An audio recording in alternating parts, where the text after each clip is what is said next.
आसिम मुनीर वो ईरान का भी भरोसा जीतने में कामयाब रहे हैं, वो अमेरिका का भी भरोसा जीतने में कामयाब रहे हैं, वो चीन का भी भरोसा जीतने में कामयाब रहे हैं। हल्के मन से, आधे मन से हमको उनकी दाद देनी पड़ेगी और मानना पड़ेगा कि जो उन्होंने किया है वो काफ़ी अनयूजुअल है और काफ़ी एक्सेप्शनल है। आसिम मुनीर वगैरह हैं, वो भारत से बात करना नहीं चाहते। वो नहीं चाहते भारत से बात करना। लोग भूल जाते हैं कि जनरल बाजवा नहीं है, ये आसिम मुनीर हैं। पाकिस्तान बिल्कुल मजबूत होके उभरा है। पाकिस्तान एकदम ग्लोबल स्टेज पे, विश्व परिदृश्य पे एकदम एक ताकत बन के उभरा है। ऐसा कुछ हुआ मई 2025 में, जिसके बाद पाकिस्तान का वजन पूरी दुनिया में बहुत ज़्यादा बढ़ा है। तो मुझे लगता है कि ये पाकिस्तान की कामयाबी है कि इतने सारे एग्रीमेंट वगैरह साइन करने के बाद सऊदी अरब के साथ ईरान उनको एक क्रेडिबल मीडिएटर की तरह देख पा रहा है। सिंदूर के बाद से भारत की खासी भत पिटी है मोदी के राज में। सऊदी अरब के पास जो वेस्टर्न वर्ल्ड के मॉडर्न हथियार हैं, चाहे वो F-35 हो, चाहे वो पेट्रियट्स हो, चाहे वो बाकी मिसाइल हों, वो पाकिस्तानी उनको समझ पाएंगे, ट्रेन कर पाएंगे। पाकिस्तान डिफेंस इंडस्ट्रियल पावर बन सकता है, जो कि ऑलरेडी बन रहा है। चीन उसको सबमरीन बनाने को दे रहा है AIP के साथ। हमारे पास एक भी AIP सबमरीन नहीं है। दोनों जगह पर आपकी अभी कोई हिम्मत नहीं है, कोई औकात नहीं है कि आप वहाँ पर कुछ कर पाएं। भारत ने तो ईरान का कोई साथ नहीं दिया। भारत इस वक्त वेस्ट एशिया के अंदर, मिडिल ईस्ट के अंदर या दुनिया के और इलाकों के अंदर इररिलेवेंट हो गया है। ये इससे बड़ी बेइज्जती भारत के लिए नहीं हो सकती। पाकिस्तान की जो मिलिट्री है वो काफ़ी प्रोफेशनल मिलिट्री है। पाकिस्तान के पास न्यूक्लियर हथियार है, जो कि किसी भी और इस्लामिक मुल्क के पास नहीं है। सऊदी अरेबिया के पास पैसा है, अथाह पैसा है। वो अपने आप में एक बहुत बड़ी पावर है, बहुत बड़ी ताकत है। तुर्की के पास बहुत सारी डिफेंस इंडस्ट्री है। उसकी डिफेंस इंडस्ट्री काफ़ी मॉडर्न है। आपको याद होगा जब F-16 अपग्रेड होने थे तो पाकिस्तान ने टर्की भेजे थे। और हमें साथ-साथ ये नहीं भूलना चाहिए कि पाकिस्तान के सिर्फ यही दोस्त नहीं है। पाकिस्तान का तो अभिन्न मित्र तो चीन है। तो पाकिस्तान के लिए तो ये मजबूरी में किया हुआ समझौता नहीं है। पाकिस्तान सऊदी अरेबिया और तुर्की के ऊपर डिपेंडेंट नहीं है। पाकिस्तान, शायद सऊदी अरेबिया और तुर्की ने मिलके एक नया रक्षा समझौता एक पे दस्तखत किए हैं, जो और उसकी जो मूल्य है एकदम नेटो की तरह है। और ये एक इस्लामिक नेटो की तरह उसके बारे में कहा जा रहा है। तो इसको समझने के लिए सुशांत सिंह ने कैरेबियन में एक आर्टिकल भी इस बारे में लिखा है। तो उस रोशनी में इसको बड़े समझें कि ये क्या मतलब है, ये क्या समझौता है और उसका हमारे लिए क्या मतलब है जो लोग भारत में हैं। कि ये जो पूरा मक्का, इसका नाम भी मक्का पे रखा गया, साझा रक्षा समझौता। तो इसको आप कैसे देख रहे हैं?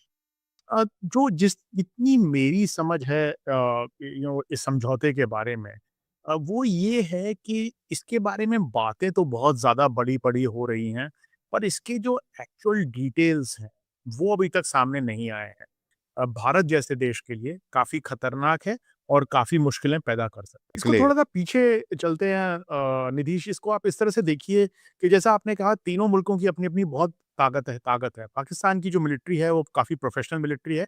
पाकिस्तान के पास न्यूक्लियर हथियार है, जो कि किसी भी और इस्लामिक मुल्क के पास नहीं है। सऊदी अरेबिया के पास पैसा है, अथाह पैसा है।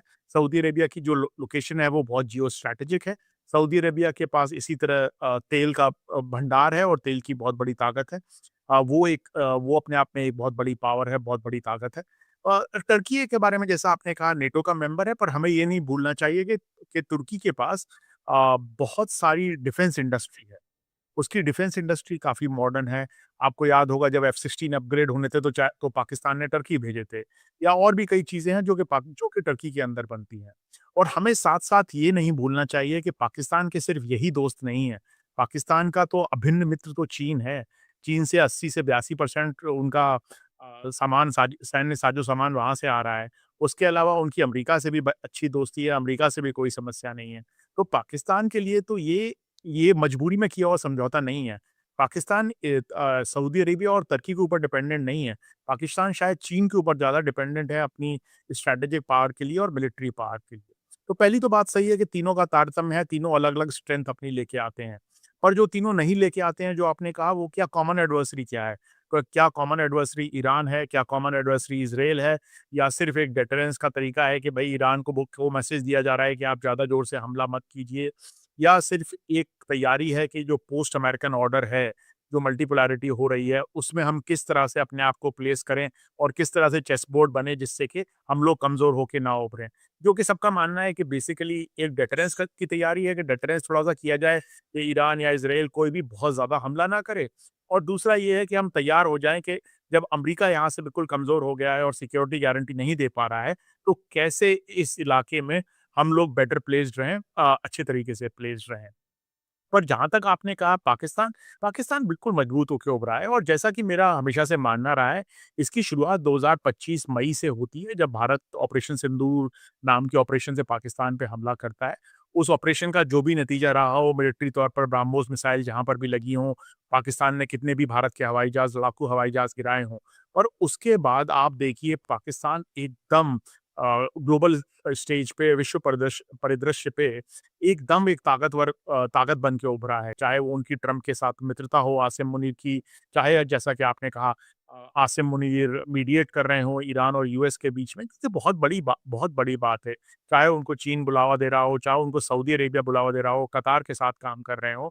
तो ऐसा कुछ हुआ मई 2025 में, जो कि भारत ने किया, मोदी जी ने किया, जिसके बाद पाकिस्तान का वज़न पूरी दुनिया में बहुत ज़्यादा बढ़ा है। ये जो ईरान और अमेरिका के बीच में जो समझौते की जो भूमिका में पाकिस्तान काफ़ी सक्रिय था और एक तरह से मुख्य भूमिका भी निभा रहा था, काफ़ी सारा श्रेय भी उनको दिया गया इसके लिए।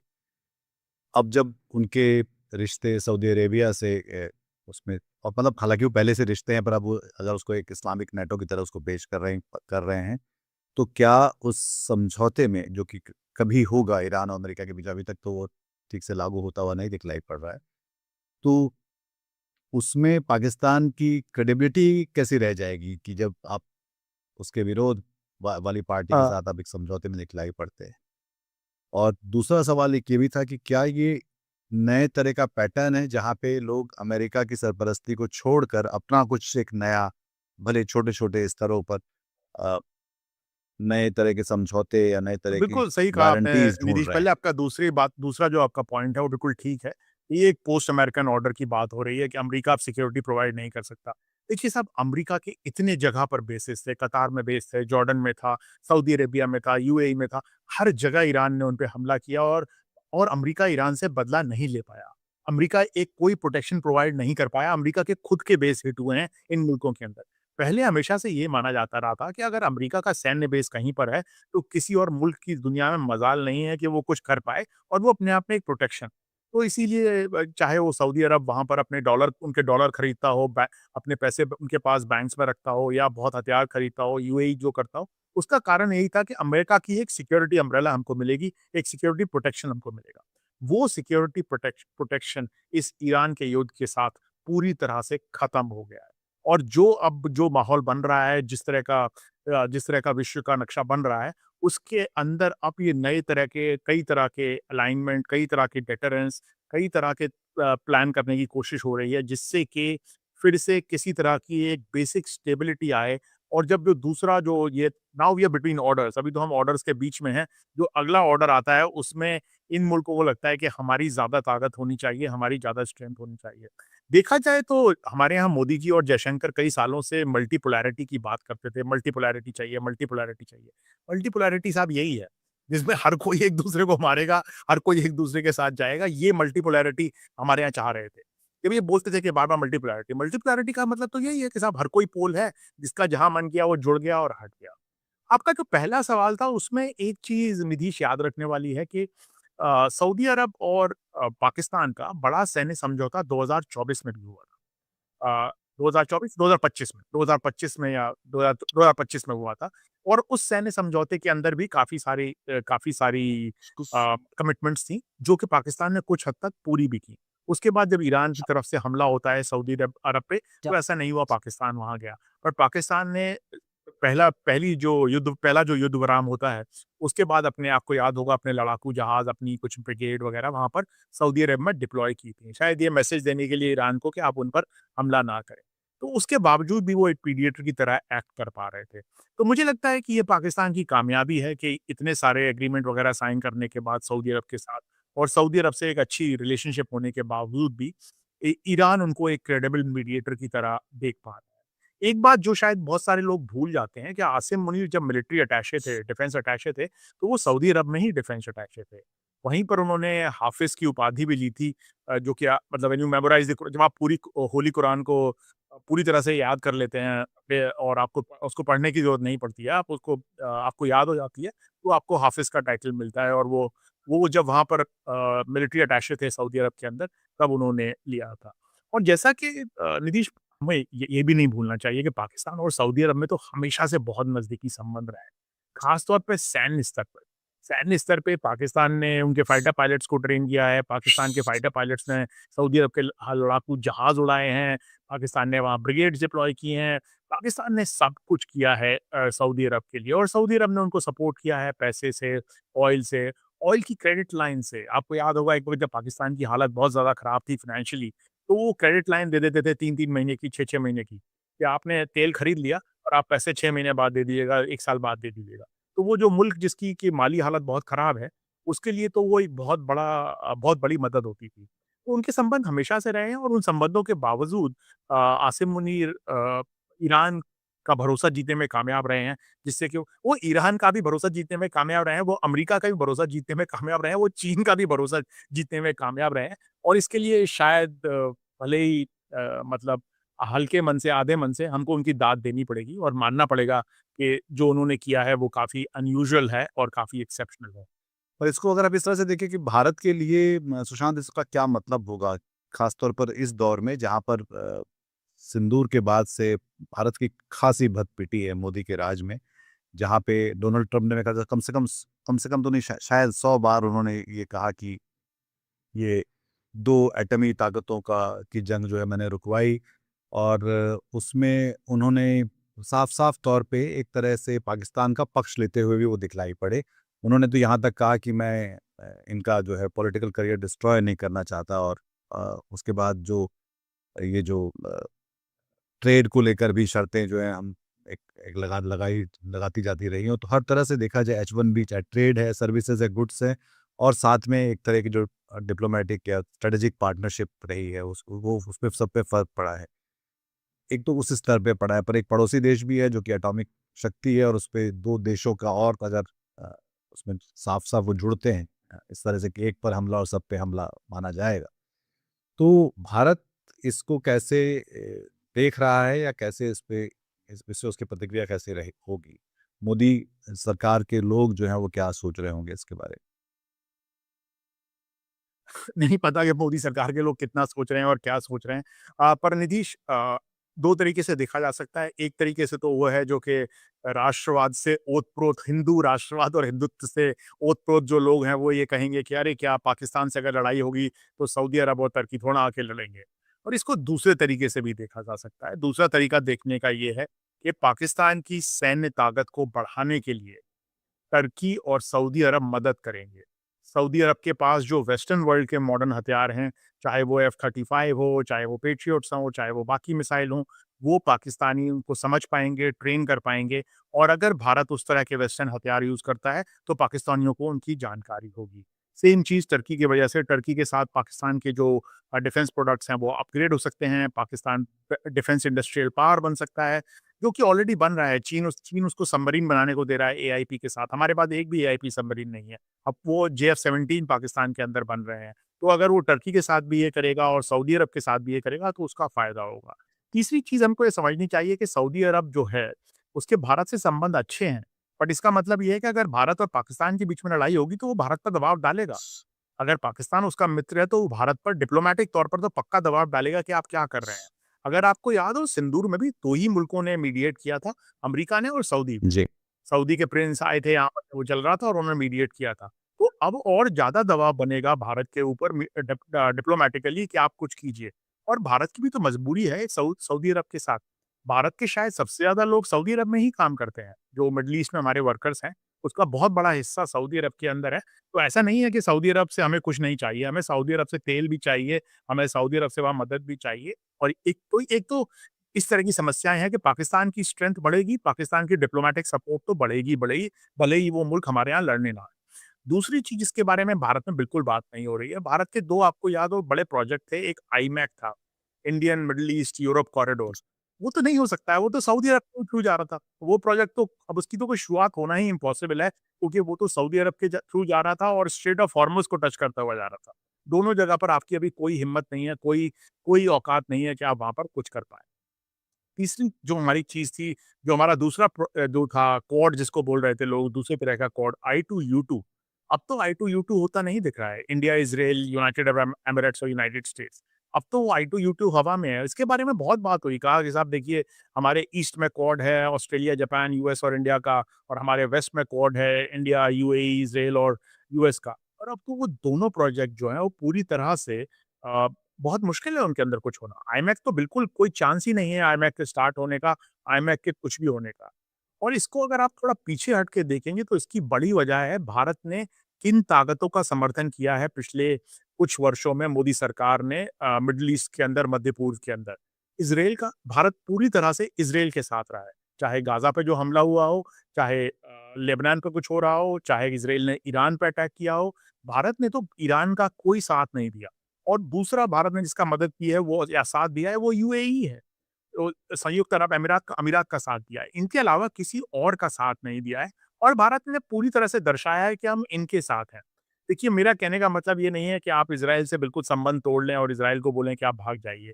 मैं समझता हूँ इज़राइल के साथ संबंधों के कुछ कारण हैं, आपको उनके सिक्योरिटी प्रोडक्ट्स मिलते हैं, इंटेलिजेंस प्रोडक्ट्स मिलते हैं वगैरह, और उसके बारे में हम सबकी राय हो सकती है। मुझे नहीं लगता कि वो इतना ज़रूरी है, तो होना चाहिए, पर मान लीजिए एक बार मैंने मान भी लिया कि साहब इज़राइल ने हमारी हमेशा मदद की है 1965 में, 1971 में, 1999 में, और हमको उनसे मदद मिलती है। पर इसका अर्थ ये तो नहीं हो सकता आप ईरान को बिल्कुल त्याग दें। जो समस्या हुई है वो इसलिए हुई है कि आपने इज़राइल के साथ बैठ के, जैसे कि वो जो नकली मेडल था जिसको लेने के लिए मोदी जी वहाँ गए, तेल अवीव, और जो उन्होंने जाके नेसेट में लिया, उसका अर्थ ये तो नहीं हो सकता कि ईरान के जब सुप्रीम लीडर की मौत होती है, तो आप उसके बारे में, हत्या की जाती है, तो आप उसके बारे में बात नहीं करेंगे, उसको आप कंडेम नहीं करेंगे, उसकी भर्त्सना नहीं करेंगे। ऐसा क्यों है यार? जब बच्चियाँ मारी जाती हैं स्कूल के अंदर अमेरिकी मिसाइल से, आप उसकी भी भर्त्सना नहीं करते हैं। ईरान के 9 सैनिक मारे जाते हैं, आप उसके बारे में बात नहीं करते हैं। आपने एक तरह से अपने आप को एक साइड पर खड़ा कर दिया है कि हम इज़राइल के साथ हैं, हम यूएई के साथ हैं। आपने अपने बाकी जो संबंध हैं, बाकी मुल्कों के साथ उस इलाके में, उनको कमज़ोर किया है। और इसका नतीजा क्या हुआ है, जैसा आपने निधीश कहा, इसका नतीजा ये हुआ है, एक तो होता है कि आप एब्सेंट हैं किसी जगह से, आप मौजूद नहीं हैं। दूसरा है कि आप इर्रेलेवेंट हैं। भारत इस वक़्त वेस्ट एशिया के अंदर, मिडल ईस्ट के अंदर या दुनिया के और इलाकों के अंदर इर्रेलेवेंट हो गया है। ये इससे बड़ी बेइज़्ज़ती भारत के लिए नहीं हो सकती। एक तो है कि आप डेलिबरेटली चूज़ करते हैं कि मैं एब्सेंट रह रहा हूँ, मैं यहाँ पर मुझे नहीं फँसना है, मैं यहाँ से बाहर रहना चाहता हूँ। वो नहीं है। मोदी जी और जयशंकर और डोवल चाहते हैं, वो बार-बार सऊदी अरब भी जाएँगे, यूएई भी जाएँगे, इज़राइल से भी बात करेंगे, ईरान को भी, वो चाहते हैं कि उनके ऊपर लाइमलाइट आए और हम कुछ कर पाएँ। पर आपकी इतनी खराब हालत है इस वक़्त कि आप एब्सेंट ही नहीं, इर्रेलेवेंट हैं। और मुझे लगता है भारतीयों को इस बात का इल्म होना चाहिए कि इस वक़्त की भारत सरकार ने भारत को वहाँ लाकर खड़ा कर दिया है, जहाँ पर कि हम इतने बड़े ज़रूरी इलाके में, जो कि भारत से बिल्कुल जुड़ा हुआ है, बहुत ही नज़दीक है, वहाँ पर हम पूरी तरह से इर्रेलेवेंट हो गए हैं। नीतीश, इससे पहले एक और चीज़ कहूँगा, जो आपने सवाल कहा था अमेरिका का और भारत का, उसमें मेरी हमेशा से राय रही है कि देखिए, अमेरिका और भारत के जो पिछले 25 साल के संबंध थे, वो 3 पिलर्स पे टिके हुए थे, 3 खंभों पर टिके हुए थे। पहला खंभा था स्ट्रैटेजिक, जिसको कि चाइना बोल लीजिए, इंडो पैसिफिक बोल लीजिए, ये था। अमेरिका का मानना था कि चीन का मुकाबला करने के लिए भारत की ज़रूरत है और भारत हमें मदद करेगा चीन से मुकाबला करने के लिए। दूसरा खंभा था, जैसा आपने कहा, ट्रेड एंड टेक्नोलॉजी का, कि ट्रेड होगा जिसमें कि भारत ज़्यादा सामान बेचेगा, अमेरिका कम बेचेगा, और टेक्नोलॉजी अमेरिका भारत को देगा। और तीसरा था पीपल टू पीपल कॉन्ट्रैक्ट का, लोगों का आपस में जुड़ाव, H1B, students, visas, J1 visas, whatever, citizenships, ये सारे तीनों पिलर होंगे। ट्रंप के अंदर वो तीनों पिलर टूट चुके हैं। स्ट्रैटेजिक पिलर तो खत्म हो ही गया, ट्रम्प साहब ने जाके बोल दिया चीन के अंदर कि हम G2 हैं, तो भारत की तो कोई वक़्त है नहीं उसके बाद, जब वो G2 बन गए, तो भारत की कोई ज़रूरत नहीं है। उन्होंने ट्रेड पे जो टैरिफ, जैसा आपने कहा, 100% टैरिफ, रशिया के नाम पर टैरिफ, उसके नाम पर टैरिफ आप लगाए जा रहे हैं। टेक्नोलॉजी ट्रांसफर, ट्रम्प साहब ने साफ मना कर दिया, किसी तरह की टेक्नोलॉजी नहीं आएगी। आपको पता ही है, हवाई जहाज़ के इंजन की टेक्नोलॉजी देने से F414 इंजन की टेक्नोलॉजी नहीं दे रहा है। और वो वैसे भी ट्रम्प का मानना है कि टेक्नोलॉजी अमेरिका को किसी भी मुल्क को नहीं देनी चाहिए, तो भारत को भी नहीं मिल रही। तीसरा पिलर जो था पीपल टू पीपल, उसके बारे में आपने कहा ही है, J1 है, H1B है, वो पूरी तरह से खत्म कर दिए गए। स्टूडेंट्स के नंबर कम हो गए, नौकरियाँ नहीं मिल रही हैं, पैसा बढ़ा दिया आपने। इसमें से ट्रम्प साहब के जाने के बाद भी जो पहला पिलर है, पहला खंभा है, वो ठीक हो सकता है कि आप बोलें कि चीन से अमेरिका का अगला राष्ट्रपति बोले कि चीन के साथ हमारी समस्या है और हम भारत को फिर प्रमोट करना चाहते हैं। पर जो 2 बाकी खंभे हैं, वो इतनी जल्दी रिकवर नहीं करेंगे। और आई थिंक इस बात का इल्म, इस बात का रियलाइज़ेशन भारत को अभी भी मुझे नहीं लगता कि नई दिल्ली के अंदर लोगों को है। कि इन 3 पिलर में से 2 पिलर बहुत बुरी तरह ध्वस्त हुए हैं। 1 पिलर बहुत जल्दी इरेक्ट हो सकता है, बाकी दोनों पिलर इरेक्ट नहीं होंगे क्योंकि उनका अमरीकी समाज और अमरीकी राजनीति से के अंदर जुड़ाव है, जो कि चाहे वो इमिग्रेशन की पॉलिसीज़ हों, चाहे वो ट्रेड और टेक्नोलॉजी की पॉलिसी हों, उनके अंदर समाज के अंदर बदलाव आया है, समाज ने कुछ सोचा है, जिसकी वजह से ट्रम्प साहब कर पा रहे हैं वो चीज़ें। तो स्ट्रैटेजिक पिलर चेंज हो सकता है, सामरिक पिलर बदल सकता है, पर बाकी दोनों पिलर शायद इतनी आसानी से नहीं जुड़ पाएँगे और इसलिए भारत वापस अमेरिका के साथ उस स्तर पर नहीं जा पाएगा, जहाँ पर पहले था। बहुत से भारतीयों को लगता है कि ट्रम्प जाएँगे और भारत और अमेरिका के संबंध फिर से ऊपर ऊँची स्विंग पे जाएँगे और सब लोग झूले पर झूलने लगेंगे। ऐसा मेरा मानना है कि ऐसा नहीं होगा, वो समय जा चुका है। अब एक नया समय आएगा, उसमें एक नए तरीके से आपको संबंध विकसित करने पड़ेंगे और उसमें वो वक़्त वापस नहीं आएगा जो पहले था। सुशांत, इसमें आखिरी सवाल जो मैं पूछना चाह रहा था वो ये था कि इस बीच भारत में सरकार तो पता नहीं क्या सोचती है पाकिस्तान को लेकर, पर राष्ट्रीय स्वयंसेवक के लोग हैं जो मोहन भागवत भी और उसबारे साहब भी, वो दोनों ये बात कह रहे हैं कि पाकिस्तान से हमको अब बातचीत करनी चाहिए। तो ये जो एक तरफ हम हिंदू राष्ट्र भी चाह रहे हैं, एक तरफ हम सारे जो पूरा दुनिया देख रही है कि हम भारत के मुस्लिमों के साथ भारत में क्या कर रहे हैं। साथ में अभी जैसे कि एक एमनेस्टी की रिपोर्ट आई कि वो हम लोग इज़राइल को सारे हथियार दे रहे हैं जो कि जिससे जिससे जिनोसाइड, जिससे जनसंहार इनेबल हो किया जा रहा है। तो और बाकी सब तो है ही, जो मतलब जो यूएन से लेकर बाकी जो है इज़राइल का साथ देते हैं। तो ये भारत और पाकिस्तान के बीच के रिश्तों को आगे बढ़ाने की जहाँ इस तरह से बात हो रही है, क्या उसकी ऐसी कोई गंभीरता, ज़रूरत तो शायद है, पर क्या गंभीरता दिखलाई पड़ती है या इसके बारे में कुछ सोच है? मुझे लगता है कि नीतीश जो आरएसएस के जो पदाधिकारियों ने जो बात की पाकिस्तान के साथ पीपल टू पीपल कॉन्टैक्ट की, अगर आप देखें तो उन्होंने पीपल टू पीपल कॉन्टैक्ट की बात की, उन्होंने स्टेट या एस्टैब्लिशमेंट टू एस्टैब्लिशमेंट की बात नहीं की। और मुझे लगता है वो बात इसलिए आई है कि वो आजकल आरएसएस अमेरिका के अंदर और वेस्टर्न कंट्रीज़ के अंदर अपनी इमेज सुधारने में लगा हुआ है। आपको याद हो ये बात होसबले साहब वाली इमीडिएटली उसके बाद आई थी जब ये लोग हडसन इंस्टीट्यूट में गए थे, जहाँ पर इन्होंने कहा कि देखिए साहब हम तो ऐसे ऑर्गेनाइजेशन, हम कोई कू क्लक्स क्लैन की तरह नहीं है और हम एंटी मुस्लिम नहीं हैं और हम मिलिशिया नहीं हैं और हम ये नहीं हैं, हम वो नहीं हैं। जबकि उनका पूरा ट्रैक रिकॉर्ड दर्शाता है कि वो वही हैं जो वो वहाँ मना करने की कोशिश कर रहे थे। तो जो ये पाकिस्तान के ऊपर जो बात हुई है और जो स्टेटमेंट आए हैं उसको हमको बहुत ज़्यादा सरकार की तरफ से आई हुए स्टेटमेंट या बहुत ज़्यादा गंभीरता से नहीं लेना चाहिए। हमको उसको सिर्फ़ ये आरएसएस की अपनी इमेज बिल्डिंग की तरह देखना चाहिए। पाकिस्तान के अंदर भी जब ये स्टेटमेंट आए तो थोड़ी इन पर चर्चा ज़रूर हुई, बातचीत ज़रूर हुई। मैंने भी कुछ लोगों से पूछा कि भई किस तरह से आप देख रहे हैं? पर वहाँ पर जो सरकार है, जो आपने कहा जिनके पास ताकत है, जो फ़ौज है, जो सेना है, असीम मुनीर वग़ैरह हैं, वो भारत से बात करना नहीं चाहते। वो नहीं चाहते भारत से बात करना। लोग भूल जाते हैं कि जनरल बाजवा नहीं है, ये आसिम मुनीर हैं और इनका नज़रिया ऑप सिंदूर के बाद बिल्कुल दूसरे तरीके का है देखने का। आपने वो वेस्ट एशिया की तरफ देख रहे हैं, वो अमेरिका की तरफ देख रहे हैं, वो बाकी जगह देख रहे हैं। आपने एक भी स्टेटमेंट नहीं देखा होगा पाकिस्तान की तरफ से कि चलिए भाई पीस की बात करते हैं, आपसे अलग बात करते हैं, नहीं है। वो कह रहे हैं कि हमको पता है कि हमारा इनके साथ मेल नहीं बनेगा और हम अपना काम करते हैं। जहाँ तक बात करने की बात है, देखिए आपको बात तो पाकिस्तान में सबसे करनी पड़ेगी। आपको बिज़नेस टाइज़ डेवलप करनी चाहिए, आपको people to people ties develop करनी चाहिए, जिससे कि ट्रस्ट रीबिल्ड हो। आपको टूरिज़्म अलाउ करना चाहिए, आपको रिलीजियस टूरिज़्म अलाउ करना चाहिए, मिलिट्री से बात करनी चाहिए, यू नो पॉलिटिकल लीडरशिप से बात करनी चाहिए, बाकी पॉलिटिकल पार्टी से बात करनी चाहिए। पर हम तो साहब करतार साहिब गुरुद्वारे में नहीं जाने दे रहे हैं लोगों को। हम तो बिल्कुल ही हमने बैन कर रखा है। हर तरह से रोका बिल्कुल। हुआ है। और मुझे लगता है उसके पीछे एक आरएसएस का वर्ल्ड व्यू है, एक बहुत बड़ा कारण है। वो नहीं चाहते कि नीतीश मेरे जैसे लोग, आप जैसे लोग और जो बाकी लोग हैं, पाकिस्तानियों को इंसानों की तरह देखें। कि पाकिस्तान भी वही हमारी तरह इंसान है, उनके यहाँ भी वही समस्याएँ हैं, उनके यहाँ भी वही लोग 2 वक़्त की रोटी नहीं कमा पा रहे हैं, उनके यहाँ भी बच्चे हैं, पढ़ नहीं रहे हैं, बच्चे माँ-बाप से बदतमीज़ी कर रहे हैं या बच्चों को नौकरी नहीं मिल रही है, सेम समस्याएँ हैं, सेम प्रॉब्लम्स हैं। ये नहीं है कि वो हर वक़्त भारत के खिलाफ स्टैंड कर रहे हैं कि बस हर पाकिस्तानी ये चाहता है कि भारत के ऊपर बम गिर जाए और टेरर अटैक हो जाए और वो कोई रैबिड इस्लामिस्ट हर व्यक्ति ऐसा नहीं है। जब आप तो बेसिकली ये डिनाई करने की कोशिश है कि आप इंसानों की तरह ना देखें पाकिस्तानियों को, आप कोक स्टूडियो ना देखें, बिल्कुल। आप पाकिस्तानी ब्लॉगर को ना क्रिकेट सुनें, ना खेलें उनके पाकिस्तानी साथ। कल्चरल चीज़ों को ना देखें, क्रिकेट ना खेलें, आप बिल्कुल उनको डिमोनाइज़ कर दें जिससे कि आपके लिए बहुत देन आसान हो जाता है जो हिंदुत्व का आइडिया है, नेशनलिज़्म का, उसको प्रमोट करना, उस सुप्रीमेसी को प्रमोट करना। तो इसलिए मुझे लगता है कि पीपल टू पीपल कॉन्टैक्ट इस राज में, इस सरकार के राज में होना बहुत, बहुत ही ज़्यादा मुश्किल है, अनलेस कि इतना ज़्यादा दबाव अमेरिका से या विदेशी मुल्कों से आए। क्योंकि जैसा कि आपने देखा है, अमेरिका से ज़रा-सा दबाव आता है तो मोदी जी एकदम झुक जाते हैं। जैसा मैं कहता हूँ अंग्रेज़ी में जो कहते हैं कि when the US says jump, Mr. Modi's answer is how high?